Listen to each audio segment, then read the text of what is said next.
So the next of our questions that we're going through, can you rebuild Jing? So this is another really common one. So Jing is your essence here. And most people know that in Chinese medicine or Qigong, they talk about it as if, you have this finite substance in the body that burns up and then your life is over. It's your fuel in the oil lamp or something like this. Some people say you can rebuild Jing through Qigong. Some people say you can't. I would say that in actual fact, for most people you can't. No, it's not possible because you have to be incredibly good at these arts to even start to replenish it. So basically, the faster your Jing is burnt up, according to their model of Chinese medicine, essentially the faster you age, So the idea is that built within your Jing, according to Taoism, for average people, is the life path of 120 years. That's how long you're supposed to last, according to your Jing. That's your life cycle. That's your Ming, is to last for 120 years. And then, depending upon how quickly you burn through the Jing, you burn the oil in the lamp through overactivity and stress and excessive living and things like that. Then you burn up that substance. So if you die at age 90, you died 30 years early or something like this. Now, the majority of us, the vast majority of us, obviously burn up the Jing faster than 120 years, because not many of us make it to 120 years. But that's nothing to worry about. That's the nature of life, it gets used. But a lot of Qigong practice was about slowing down or settling the Jing, certainly the alchemical side of thing, or consolidating it so that you aged much more slowly, or that process was slowed down so that your health functioned to a far higher degree. But at the same time, that's not replenishing it, that's just slowing down your relationship to it. But I mean, that happens from the beginning anyway. Even if you just relax your mind and center yourself and you're less stressed and everything's a lot more calm through your practice, you're already going to be slowing down the Jing's burning up to a large degree anyway. But you can replace the Jing, yes. There is a way to replace the Jing, but it's at very, very high level alchemical practice, because essentially what happens within your Jing, there's two aspects to it. There's the yin aspect of the Jing, which essentially is the fuel that's going to go on, trying to keep it simple, the fuel that's going to go on to produce physical matter. So maybe you could say the part of your Jing that's going to produce cells and blood and tissue and create all of that side of life. Then there's the yang aspect of the Jing, which people don't talk about so much, but this is Jinghua. And Jinghua means like the cream of the crop, the flower of the Jing, if you like. It's like the spark that's contained within the essence. Now, what happens to your essence, some people don't realize this, is it has several sources. So in Chinese medicine, they talk about it residing in the kidneys. And then from the kidneys, it moves down towards the base of the body and the perineum, and then into the Dan Tien and the sexual organs, and so on and so on. But there's a second source for your Jing, and you will rarely find this in any Qigong books or alchemy books. They won't talk about it. I'm not sure why. I don't know if it was considered inner door and shouldn't be talked about on video, or maybe it just wasn't very important. I'm not certain. But the second seat of your Jing is in the center of your head. So there is a certain degree of essence that comes from the kidneys down to the base of the body that Chinese medicine talks about, and there's a degree of essence that resides within the head. And what they say is that the essence that resides within the head, essentially within the center of the brain, is they say that this is the Jing of heaven, the essence of heaven, and you have the Jing of earth, which is below you, and then life exists between those two poles. So in a lot of Qigong practice, when they talk about humanity existing between heaven and earth, on an essence level, this is what they're referring to. There's also heaven and earth on the level of Qi, and there's heaven and earth on the level of Shen, and beyond this as well. But on the level of essence, this is what you have. So within alchemical terminology, they say that Jing sinks down, okay? And sometimes people think that means just around the base of the body, and then they're thinking, okay, well, women, when they menstruate, okay, that's one way Jing sinks down, and then men, when they ejaculate, they think that's down or something, but actually it's not. The Jing sinking down they're referring to is actually the Jing within the head. So what happens, and it's on a rhythmic cycle, is the brain actually releases some essence that goes down through the inside of the body and mixes with the Jing in the base of the body. And when heaven and earth come together, then it stimulates yin and yang aspects of Jing into action, and then that moves it through the body, through the system. Most people in Qigong won't agree with that, simply because they're taking their Jing information from Chinese medicine. But Chinese medicine and Qigong are not the same. Chinese medicine and alchemy are not the same. Outer door and inner door alchemy are not the same either. And in Chinese medicine, generally, you're only looking at the substance within the human body that you can actually treat. So you can consolidate the Jing in the base of the body by treating the kidneys, treating the perineum, treating the yin, and so on and so on. But you can't treat the Jing that's in the head. You can't do it. So this little essence that drops down through the inside of the body is said to run along the front of the spine, and then the two of them combine within the base of the body, and then like mixing a, what do you call that? An epoxy resin, those two-part glues, you mix it together to create a reaction, the Jing starts to move. So why is that important? Is because there is a way to regather Jing, to build it up, and you probably never get it back to, like when you were born, when you were a child, but there is a way to rejuvenate it. And essentially what they do is when the Jing is in the base of the body, there's a method to extract the yang spark out of the Jing and then circulate it back through the glandular system. So then what happens is instead of the yang aspect of the Jing, again, trying to keep it brief because it's a bit of a big subject. It's probably like a 2-hour lecture or something. But essentially the yang aspect of the Jing, normally when it stimulates the Jing into action, it serves for body function and mental function and mind function. It goes into stoke the minister fire within the Sanjiao and things like this to create warmth and heat throughout the body. But what happens through high-level alchemical practice is that Jing Hua is extracted from the Jing. So after it runs down, the Yang Jing is taken out and then sent through the glandular system. And the reaction is it starts to produce more of the Jing. So more starts to be produced. You never produce the earthly Jing because that is the aspect that's given to you by your parents, your potential, something like that. That's your full. But you do produce the heavenly Jing to a higher degree. So that gradually what happens is from heaven, okay, the sweet dew or the jade nectar starts to run down through the inside of the body, and this starts to tonify and replace the Jing within the body. So yes, it is possible, but it's very high level practice, and you can only replace the heavenly Jing, I would say, but you can't really replace the earthly Jing. But anybody who gets deep enough into alchemy that they start to understand this process of getting the substances and the chemicals to be produced inside will come across the process of rejuvenating the Jing. So our next question is an odd one, but it is asked quite a lot in various ways. Why are Qigong masters bald? That's the question.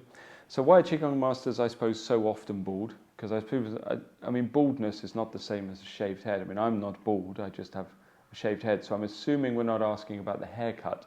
I'm assuming we're talking about sort of patches or loss of hair or something like this. Well, I mean, maybe that's asked. I think maybe sometimes that's asked as a kind of a scathing thing, isn't it? Because sometimes what happens is people are looking to criticize or looking to find a fault in somebody, which is human nature, maybe protection from being conned or something like that. But often what happens is you'll see a Qigong master who's purporting to be a master of health or something like that, and then they're bald. So people look that up or look into that and try to figure out why that's happened. Are they really bad at their practice or something? First of all, I'd say the main reason why somebody is bald is probably genetics. That's probably like the biggest thing all in all. So maybe you could say someone who lost all their hair at a young age because of their genetic bloodline or whatever, you couldn't blame that on their Qigong. And at the same time, maybe somebody genetically has a huge head of hair and they got loads of it and they look young and lustrous well into their 60s because of their hair or something. That's not necessarily because of their Qigong practice either. That can be because of genetics. Sometimes we have to look at the obvious. So you can't judge people on that straight away, especially not men who are bald, because you make them feel really insecure, and that's not very nice. So, on the other hand, you can actually cause problems in the body, including baldness, especially a patch on the top of the head here through Qigong. That is possible. And it's largely to do with the balance of yin and yang within the body. So what happens essentially is, I mean, the more you stimulate your qi, the more you move it, the more you produce it, the more you cause it to convert within the system, you actually make the body more yang. And some people don't realize that because they assume that Qigong means yin, slow, calm, settled, placid. But actually, the more you move the energy around the body, especially the yang qi, which is the prime form of qi that moves for these kind of arts, your body heats up. The nervous system moves more, the blood circulates more. If there's any tension in the body, which everybody has some tension in the body, then it will cause a kind of friction almost that produces heat within the body. So there is always going to be warmth. On top of that, if you're practicing alchemical work, then when the fire's light, that makes the body more yang as well. And essentially, the more yang the body becomes, the more it starts to dry up some of the fluids, some of the yin within the body. And if you think about that, if I'm heating and I'm drying the fluids, then essentially that's the root for why a lot of people can start to develop baldness through their practice. Because it's not just baldness. Baldness is one aspect of. You can also have premature aging and greying of hair and, I don't know, wrinkles, maybe not cankles, but I don't know, all these things that come with aging or whatever. So it can happen, and it's quite common, and a lot of people will shorten their lives through Qigong practice as well. But don't listen to this and panic, because if you're doing it as a hobby, that's probably not going to be the case. But some people who go really into it, really, really deep into it, and that's all they do, actually they shorten their life and burn themselves up. And as much as anything, it's because if you're going to go inside and you're going to tinker with those mechanics on the inside of the body, then there's always going to be a payoff. And it's the same as anything. Anybody who's at like the cutting edge of sports is probably walking a fine line between doing something good for their body or doing something bad for their body. And we only have to look at sports fighters when they cut weight. I mean, how bad for your body is that? Or like intense training for marathons. I mean, there's a payoff for that kind of training as well. So, and it's the same with Qigong. So the biggest challenge for people who are into Qigong at that level is to produce enough yin to balance the practice, which is producing that yang on the inside. Sometimes people oversimplify it and think yin just means be calm and be mentally still, but it's not. It's to do with the fluids in the body and the cooling the body and the consolidation of the essence, which kind of goes back to the last question as well, and all sorts of things like this.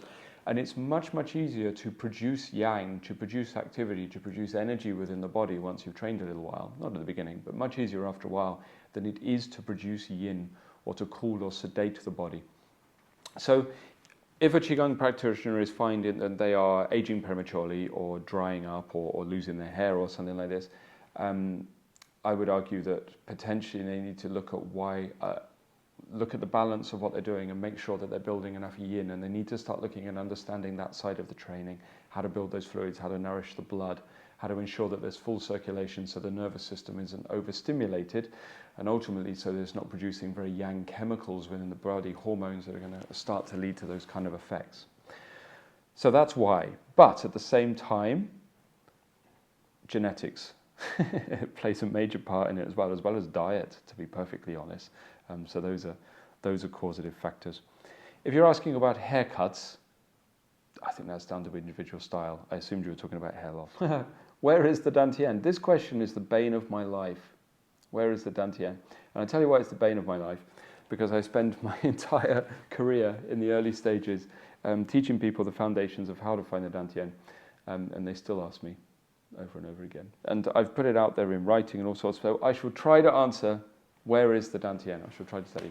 So the Dan Tien, I assume we're meaning the lower Dan Tien. Okay, the first one we need to find. Most people understand that it sits underneath the umbilicus, and normally they say either a thumb thickness or 2 fingers thickness.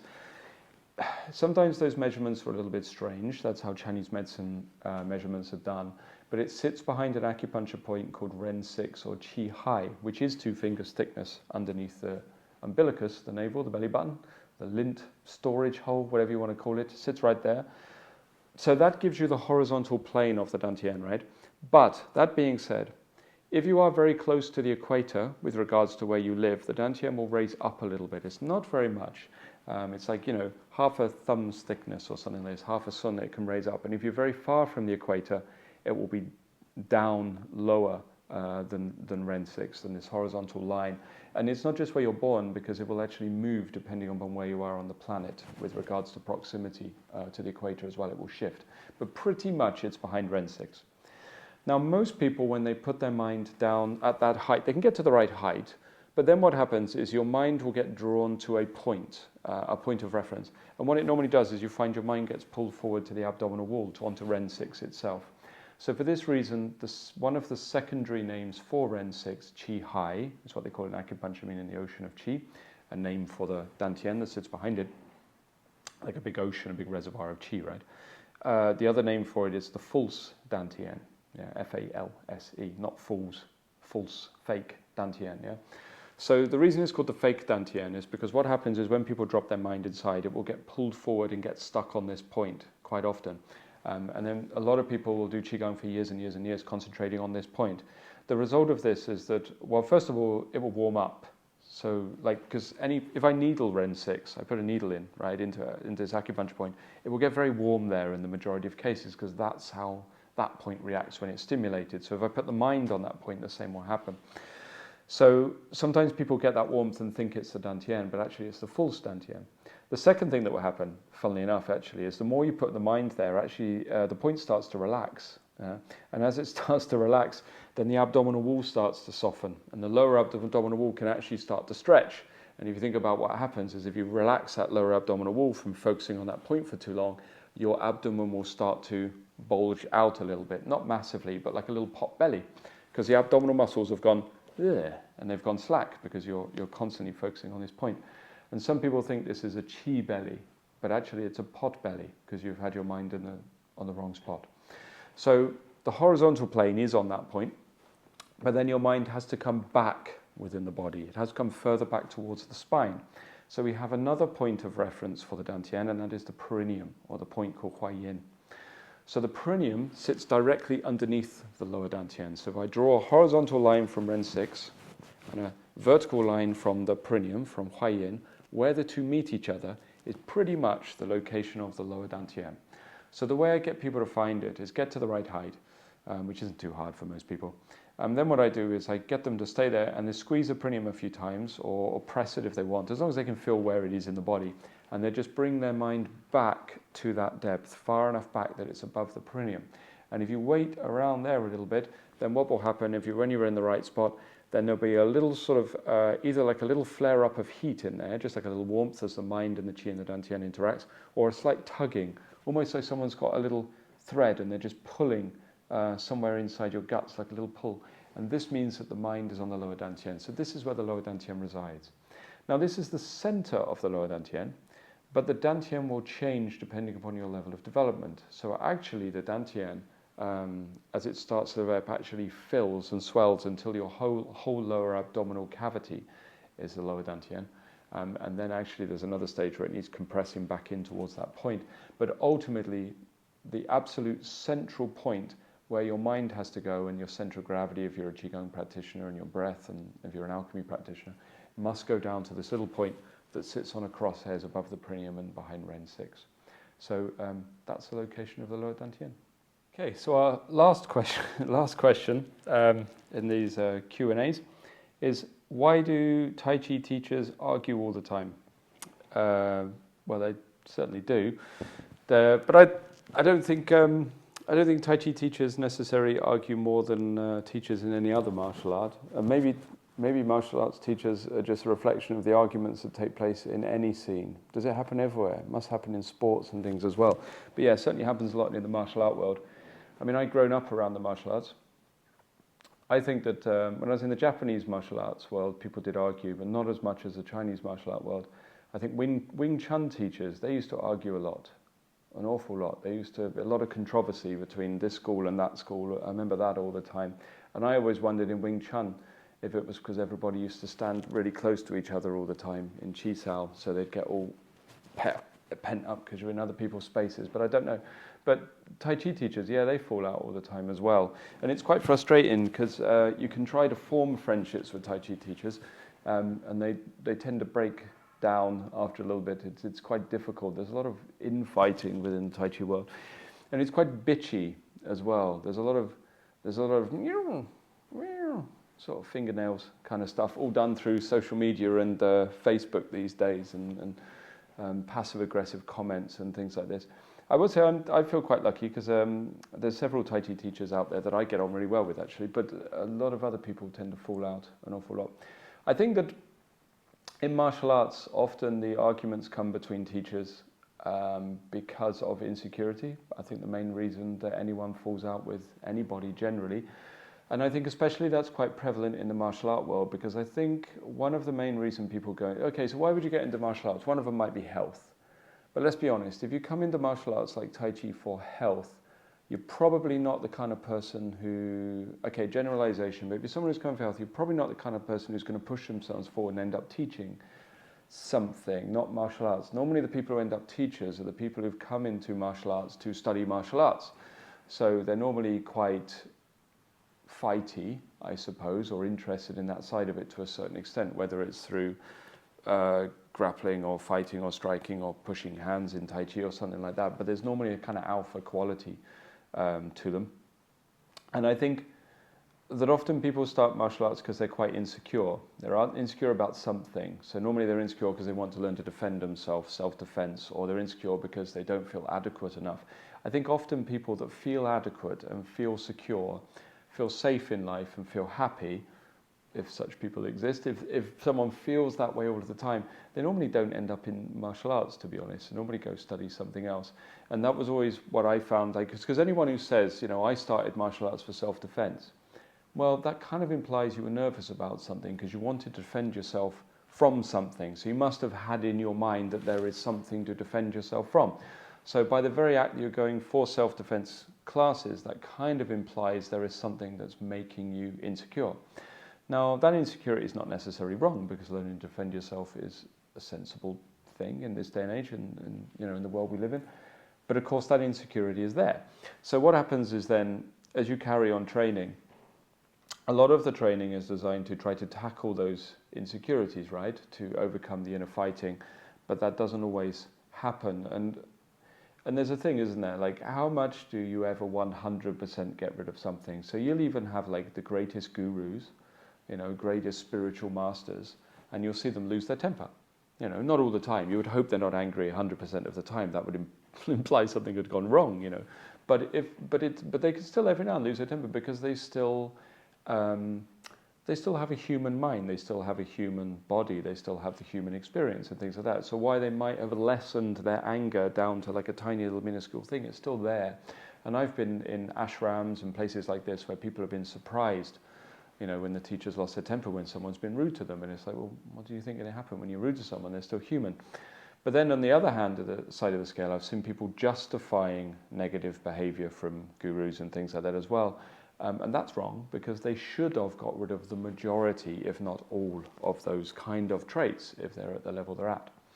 Now, in the martial arts, people are tackling that side of their nature, but normally to a lesser degree, because let's be honest, while martial arts are very good for self-development and confidence and things like that, they're not necessarily meditation, are they? They're not like eradication of the self and absorption into the higher part of your being. So they're not. So there is a cultivation aspect, but it's not quite so profound. So you would expect that a martial arts teacher, once they got to a certain stage, has diminished a lot of their insecurities, but maybe some of that is still there. So then what happens is, when they become a teacher, those insecurities are still present. Now, one way to foster insecurity essentially is interactions with other people, isn't it? Because I'm just guessing at the psychology here, by the way, you know, but I would say that life is easy until you interact with other people. I mean, that's generally what happens. Most of the things that are hard in life is because someone else is involved. I mean, excluding loneliness, that's a separate thing, isn't it? That's a lack of people, but generally other people make things complicated. So if you're in a class and you've got 20 students looking at you, then what happens is there's a lot of projection from those people, because they expect you to be a certain thing. If you've got 200 students, that's different. You've got 2,000 students, that's amplified again. And of course, if those students are then talking about you or putting things on social media or putting an image out about you, about what you are, about you being this sort of balanced, harmonized person, that's a lot of pressure.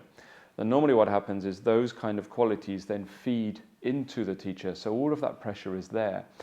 Strangely, that actually contributes often to the insecurity, because if you have to then pretend that, yes, I am this God Almighty type creature and I have all these things that you're projecting onto me, then you know that there's a fragile foundation upon which that is based, because you know the inside of you.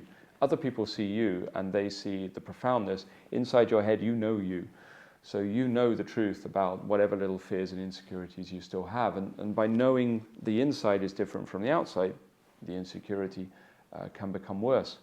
So then if you take those kind of people in those positions, you have 5 of them, maybe 5 teachers, each with this level of projection being placed upon them, you can see why maybe what you have is the potential for a hotbed of insecurity. And normally what happens when people are insecure is they start to fight with one another, because they start to produce projected or imagined attacks from others. So those imagined attacks might be, this teacher is slagging me off, but then it gets really random down to the projected attack is this teacher is doing something differently from me. And if they're doing something differently from me, then I might get questions from my students as to why they're doing it differently, and then that's then questioning my godlike status. So then the insecurity comes out, and my way of dealing with the insecurity is to lash out at that teacher. So you have all of these kind of dynamics taking place. You then have the added thing, I suppose, that the martial art world is not like a guaranteed financial, guaranteed recipe for financial security for the rest of your life. Of course, it's not like having when you get paid regularly. It's not like having a wage that's coming in all the time.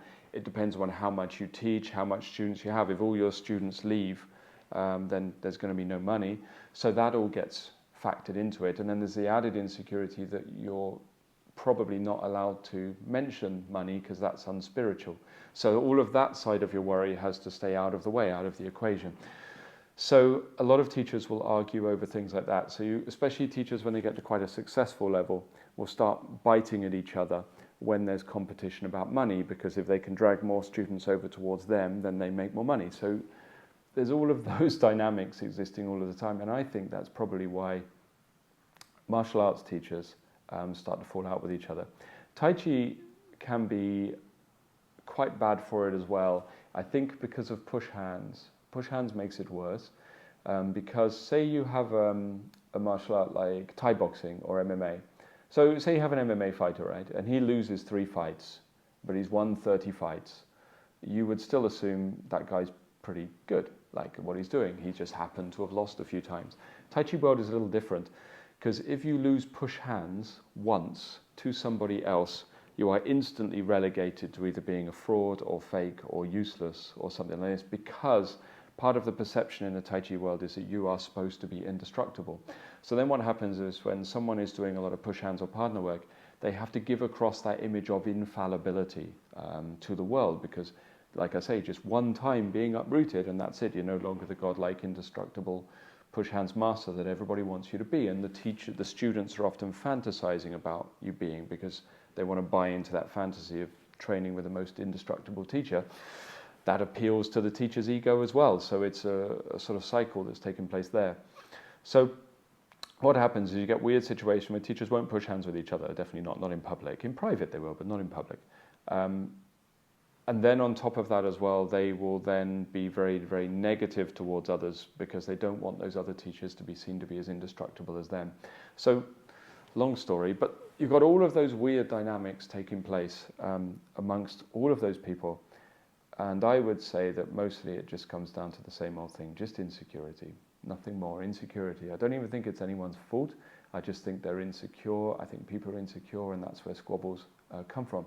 I will say that the people who tend to fall out the least are the martial arts teachers who are also, in my experience anyway, who are also spiritual practitioners. So the ones who will also practice meditation or alchemy or something like that tend to be a little more capable of being a little bit fluid with their feelings. So if something is making them insecure, they can kind of recognize it and move past it. Whereas the people who only do martial arts tend to have this sort of difficult thing where actually the martial arts are helping quell the imbalance, but also feeding it at the same time, because there's not really any mental exercise to calm it. So I think that's why Tai Chi teachers fall out all the time. But I would probably return that question by asking, is that any different to anywhere else in life?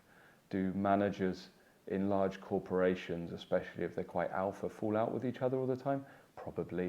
Do people in the yoga world fall out? I've got no idea. The sports world, I'm sure they do. So I think it's just human nature based on insecurity, basically. But it is a shame that it happens in the Tai Chi world, because everybody's doing things differently. But that's fine. That's the beauty of the expression of these arts. There's a million ways to do them.